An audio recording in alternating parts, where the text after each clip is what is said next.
Just last week, the Trump administration officially removed Syrian Islamist group Hayat Tahrir al-Sham from its list of foreign terrorist organizations.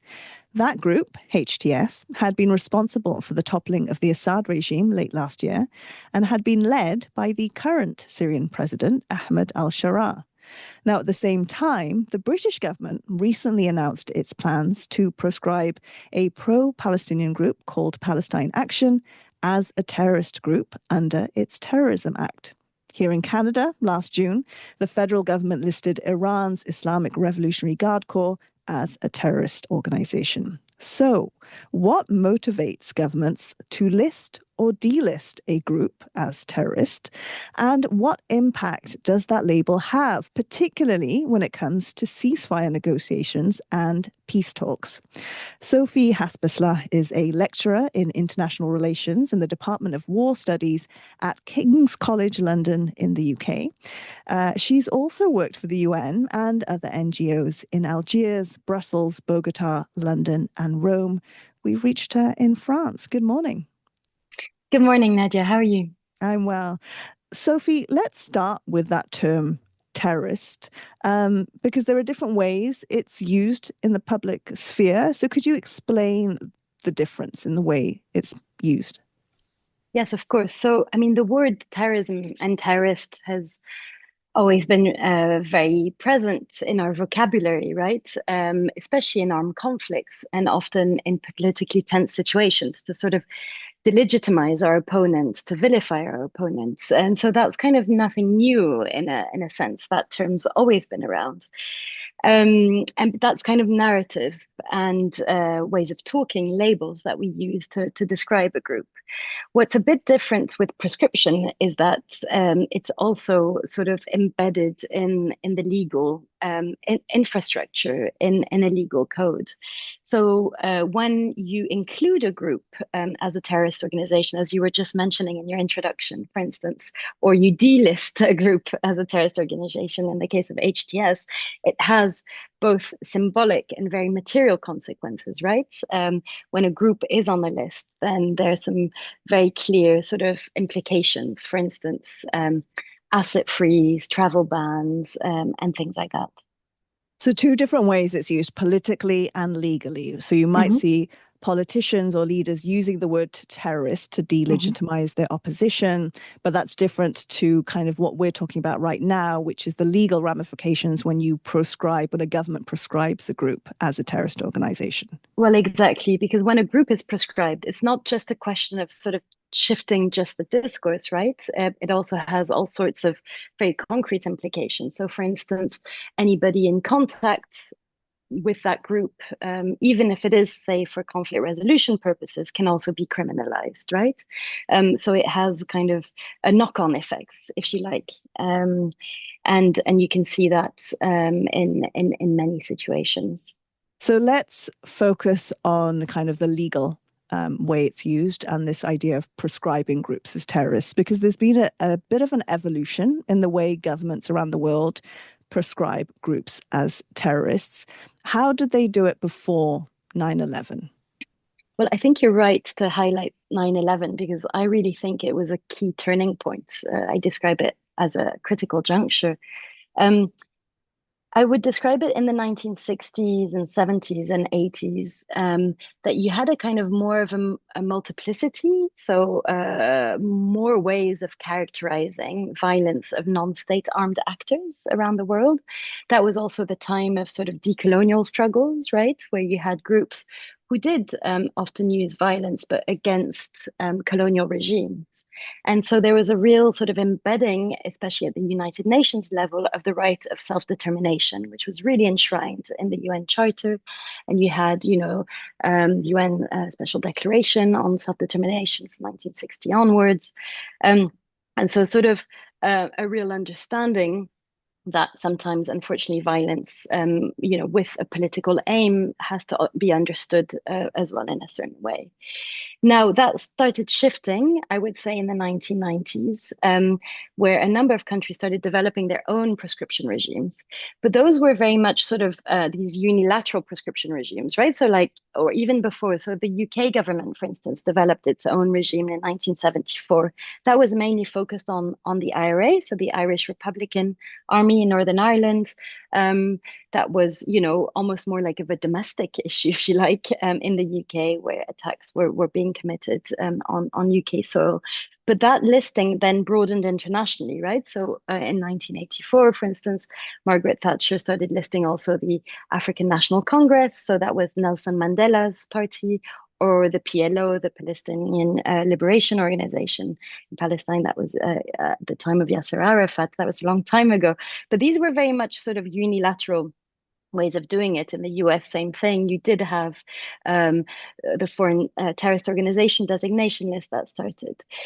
But these labels, if you want, and the listings legally were not necessarily recognized by other countries in the world, right? So they didn't have to do necessarily anything about it. And so what shifted really radically with 9/11 is when the US was targeted, and when the American government went to the UN Security Council, and there was this very unanimous reaction, which, understandably so, in the sense that it was, a huge attack, which really shaked, I think a lot of the psyche and the sort of policy environment as well in New York. And so they passed this UN Security Council resolution 1373, which was really important.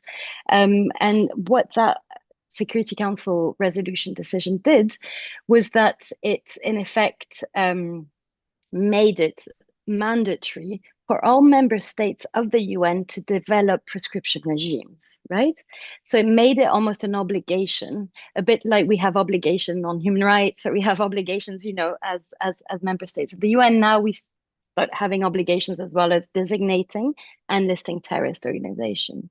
Now, a really big element here to bear in mind is that this was the first time the UN Chapter 7 on the right to self-defense in the UN was used for violence against coming from a non-state armed group, if that makes sense. It wasn't an attack from one state to another, right? It was 9/11 was seen as an attack from a non-state armed group against the US. And so the fact that this notion of self-defense of the UN could be used in that context was a really radical shift, actually, that had never happened before.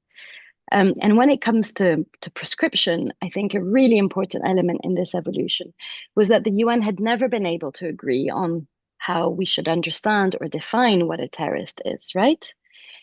And so they developed a listing regime of a UN designated terrorist organization, but also encouraged member states to develop their own listing regimes of designated terrorist organizations, but without defining what is a terrorist, right?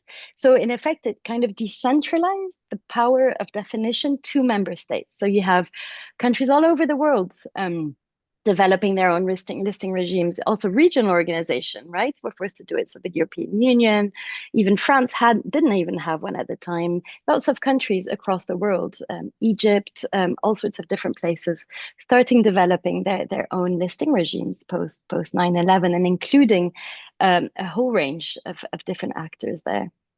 How problematic was it, though, that there was not an identified shared definition of terrorist? Well, I think it's a huge challenge, Nadia, because obviously, I think when we talk about sort of what a terrorist attack can be, we kind of, there are a lot of different ways of understanding it, but there's a sort of a shared understanding that it's an attack generally against civilians, right? So non-military targets, that instills fear. That's kind of communicative, that goes beyond, that simple attack, right? It's kind of a very strategic thing. But when it comes to terrorists, there's very little common understanding, because basically some states were like, well, these are only non-state actors, right? And other people will say, well, actually, states as well can can commit terrorist attacks, right? Initially, actually, the term terrorist emerged to describe state violence under Jacobin France, a very long time, the reign of terror, you know? So the term has really evolved over time, and what it's become associated with has also changed. And so, just to give you a very concrete example, I think one of the challenges with not having a definition is in a place like Egypt, for instance, where I've just recently spent 5 years living. And Egypt has really gone after the Muslim Brotherhood, defining them as a terrorist organization, even though they were in power, um, and putting a lot of people in jail. But then they really broadened that definition. And, you know, I have close friends of mine, journalists, human rights defenders, and others who were designated and defined as terrorist organizations or individuals or entities within these broader and broader definitions, right? What do you think the impact of this UN Security Resolution 1373 was on the way the kind of the world views terrorists? I That was think different to prior before 9/11. Yeah, I think the biggest shift is that it kind of underpins the prescription regime with huge legitimacy, right? So whereas before maybe a state would describe their opponent as terrorists, you know, you would say, okay, you'd see them as terrorists. Other people might have different perspectives. Now, obviously, if you are included in the listing regime, if you are designated as a terrorist, then it comes with all sorts of international legitimacy, but also sort of support and infrastructure, right? So, governments get a lot of intelligence support, military support, hardware. You know, you see a lot of cases like that. And that, I think, has fundamentally changed, if you like, the nature of many wars. And what I explore in my work in particular is how it's also affected the possibility of reaching a negotiation, even achieving peace in many of these contexts. And I want to get to that in just a moment, but I'm just thinking back to like an earlier example you used with the case of the UK Mm-hmm. prescribing the IRA Yes. as a terrorist organization Mm-hmm. before 9/11, before the Security Council resolution. At that time, the US did not have the IRA as No. listed as a terrorist And that's a organization. really good example to understand the difference. I really wonder whether the Good Friday Agreement, which was the peace accord that culminated in the negotiation between the British government and the IRA, would have ever been possible post 9/11. Because if you look at the Good Friday Agreement and how it was led and what happened, actually, the US played an instrumental role in, you know, inviting Gerry Adams, who then was the leader of Sinn Féin, the political party associated with the IRA, to the US. There were a lot of linkages there. Um, and you know, some key American politicians were very involved, actually, even in the negotiation itself, like George Mitchell and others who were instrumental in supporting and helping, you know, the peace negotiation move forward.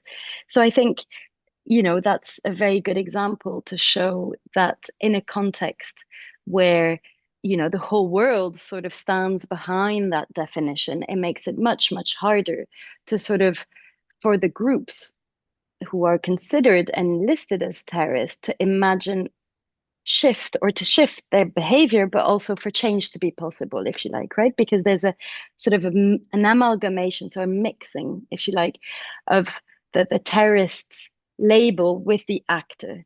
And so when you kind of bring these two things together, it's like a group can only ever be a terrorist. And the only solution is to destroy them, really, because they are the terrorists, they are the problem, they need to be destroyed. Whereas we know that all of these contexts and conflicts need political solutions. It's very rare to see examples of like purely military solutions in any armed conflict, right? And so this kind of terrorist prescription regime embeds this characterization and makes it really hard to shift, right? Really hard to understand the broader context, the root causes of the conflict, also the complexity of a group, right? Many of these actors are also, you know, providing social services, like Hezbollah, for instance, or have been in elections because they also have political wings, for instance, or others. So there's very little understanding as well of what lies behind the conflict in many cases. So let's get more into that because in your research and in your experience as a practitioner in conflict resolution, you argue that using the term terrorist can actually harm ceasefire negotiations. Why? So that's the whole point, right? Is that this idea that you can't negotiate with terrorists, because what the term terrorist does is that it gives the sense that the other is irrational, untrustworthy, but also inhuman, right? It goes beyond the normal vilification, the idea that, we can also have behaviors with that group that treat them as if they are inhuman, so they should be destroyed because they're not worthy of how we treat each other, the non-terrorists, if that makes sense.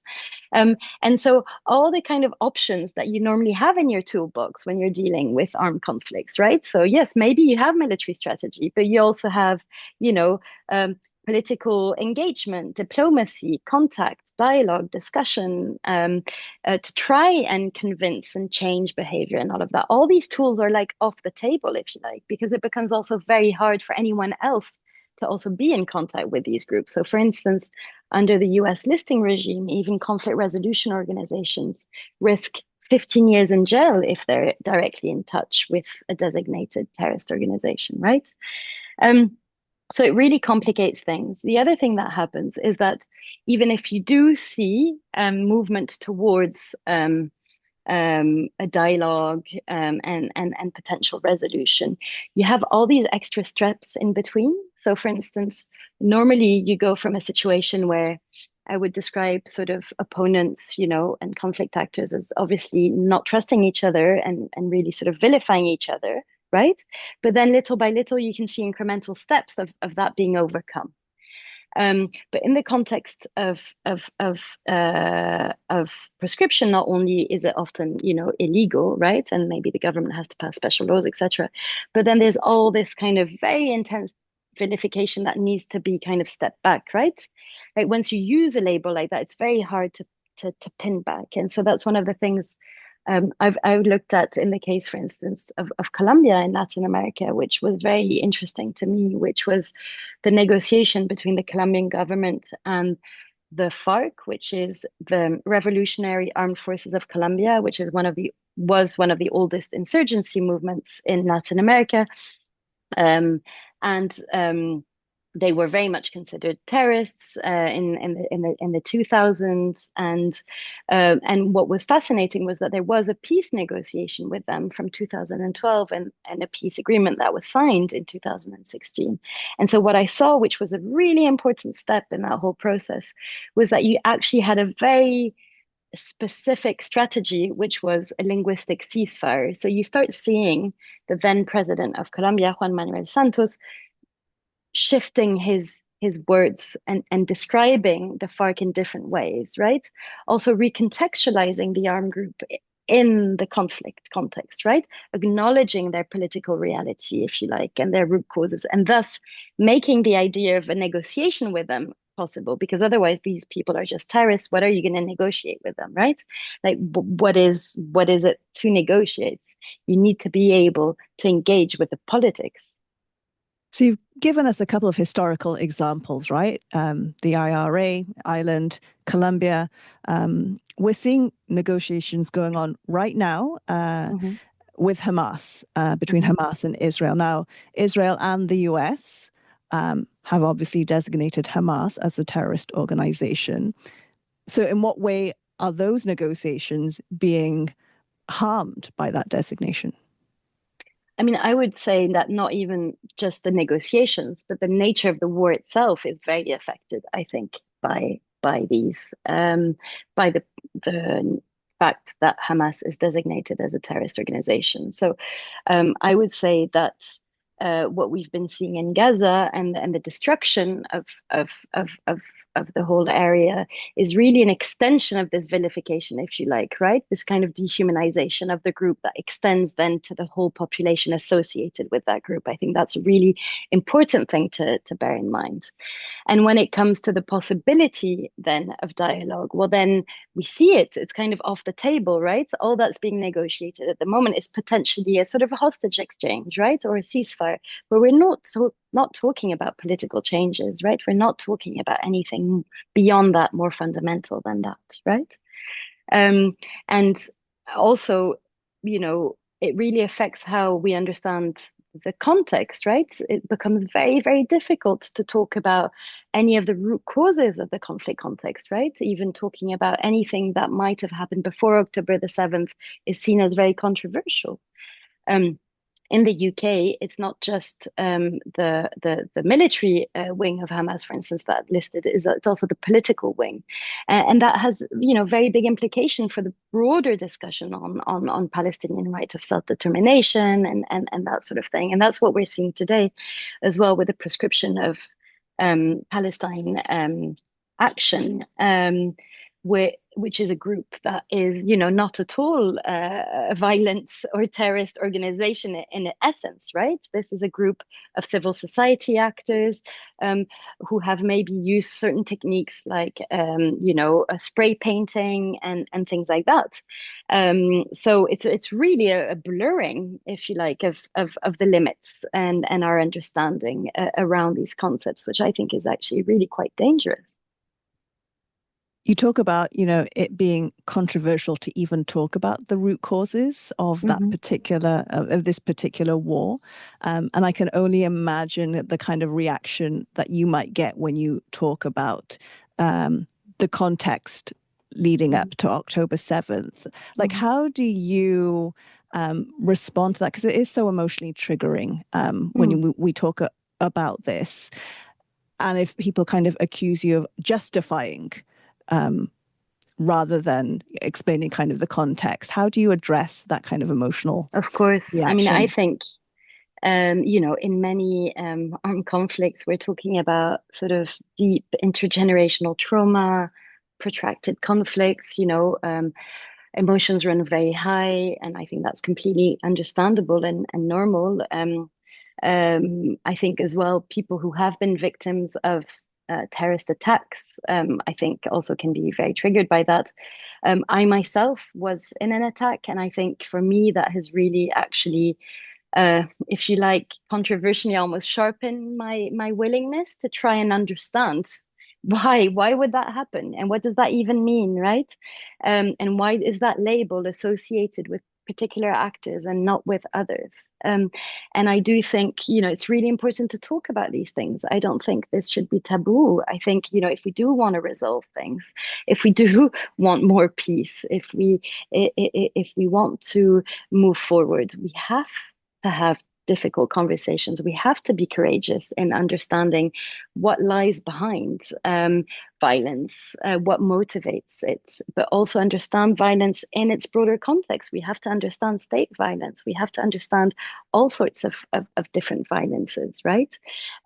These are all reactions and triggers to each other. And I think that's the only way to move forward. I'm so sorry that you were kind of victim to a terrorist attack. If you're comfortable sharing what happened. I was working for the United Nations in Algiers. I was working with the UN Development Programme. It was in December 2007. And we were attacked by a terminally ill patient man who took a van and sort of rammed into the UN building with a bunch of explosives. And I lost 17 colleagues, and many of the colleagues who survived were maimed and deeply injured, and it was really tragic. The group that claimed the attack was Al Qaeda in the Islamic Maghreb, and for me, obviously, the whole experience was horrific and really tragic. But for me, it was also a question of like, well, okay, so who are they and why? Like, why is now this group in Algeria sort of linking up to Al Qaeda? And I was trying to understand. And for me, that was so linked to the kind of post-war in Iraq context.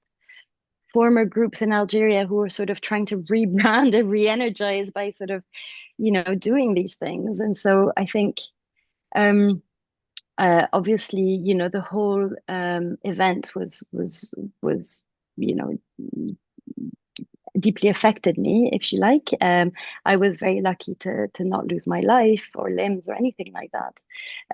But it does it does take away your courage, right? I mean, that's what terrorist attacks do. They instill fear. And so for me, the most important thing was to overcome that fear, and to really, in a way, look at it in the eye and just sort of say, okay, I really want to try and understand what lies behind it. And I think, we need to be brave, and I think we need to kind of be much more courageous in what we're willing to also discuss and understand.